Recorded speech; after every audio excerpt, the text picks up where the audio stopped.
Malaysia সফর শেষে চীনের উত্তর পূর্বাঞ্চলীয় শহর দালিয়ানে পৌঁছানোর পর থেকেই ব্যস্ত সময় পার করছেন বাংলাদেশের প্রধানমন্ত্রী তারেক রহমান। চীনের দালিয়ানে ওয়ার্ল্ড ইকোনমিক ফোরামের WEF বার্ষিক সম্মেলনে অংশ নিয়েছেন তিনি। স্থানীয় সময় বুধবার সকাল 10টায় দালিয়ান ইন্টারন্যাশনাল কনফারেন্স সেন্টারে এই সম্মেলন শুরু হয়।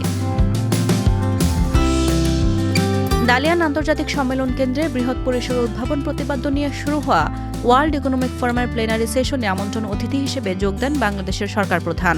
এবারের সম্মেলনের প্রতিপাদ্য হচ্ছে ইনোভেটিং অ্যাট স্কেল বা বৃহৎ পরিসরে উদ্ভাবন। সম্মেলনে সভাপতিত্ব করছেন ওয়ার্ল্ড ইকোনমিক ফোরামের প্রেসিডেন্ট ও প্রধান নির্বাহী কর্মকর্তা অ্যালোইস জবিঙ্গি। সামার দাভোস নামে পরিচিত ওয়ার্ল্ড ইকোনমিক ফোরামের এই annual meeting of the new চ্যাম্পিয়ন্সের মঞ্চে আজ এক সারিতে বসেছিলেন বিশ্ব নেতারা। চীনের প্রধানমন্ত্রী লি শিয়াং, দক্ষিণ কোরিয়া, কাজাখস্তান ও মঙ্গোলিয়ার প্রধানমন্ত্রীদের সাথে এই অধিবেশনে যোগ দেন প্রধানমন্ত্রী তারেক রহমান।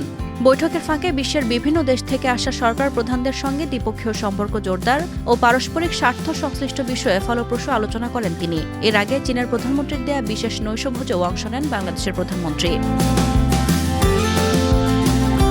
সম্মেলনের সাইডলাইনে প্রধানমন্ত্রী তারেক রহমানের সঙ্গে সৌজন্য সাক্ষাৎ করেন ওয়ার্ল্ড ইকোনমিক ফোরামের প্রেসিডেন্ট ও সিইও অ্যালোইস জবিঙ্গি। বৈঠকে বাংলাদেশের সৌর বিদ্যুৎ উৎপাদনে কর সুবিধা এবং 2030 সালের মধ্যে মোট চাহিদার 20% নবায়নযোগ্য উৎস থেকে পূরণের লক্ষ্যমাত্রার কথা তুলে ধরেন প্রধানমন্ত্রী। জবাবে WEF প্রধান বলেন, জলবায়ু পরিবর্তনের প্রভাব মোকাবিলায় প্রধানমন্ত্রী তারেক রহমানের অভিজ্ঞতা বৈশ্বিক পরিসরে গুরুত্বপূর্ণ অবদান রাখতে পারে। একই সাথে তিনি আগামীতে সুইজারল্যান্ডের দাভোসে অনুষ্ঠেয় মূল সম্মেলনে যোগ দেওয়ার জন্য প্রধানমন্ত্রীকে আমন্ত্রণ জানান। সম্মেলনে ক্লাইমেট লিডারশিপ শীর্ষক সেশনে দেওয়া বক্তব্যে প্রধানমন্ত্রী তারেক রহমান শিল্পোন্নত দেশগুলোর প্রতি জলবায়ু তহবিলের প্রতিশ্রুত অর্থ দ্রুত ছাড় করার জোর আহ্বান জানান। বিশ্ব নেতাদের উদ্দেশ্যে তিনি স্পষ্ট করে বলেন, জলবায়ু কার্যক্রম কোনো সাধারণ ব্যয় নয়, এটি আমাদের সমৃদ্ধি, স্থিতিশীলতা এবং ভবিষ্যৎ প্রজন্মের জন্য এক অপরিহার্য বিনিয়োগ। দালিয়ানের এই সফল সফর শেষে 24 জুন স্থানীয় সময় দুপুরে হাই স্পিড ট্রেনে করে বেইজিংয়ের উদ্দেশ্যে রওনা হয়েছেন প্রধানমন্ত্রী তারেক রহমান।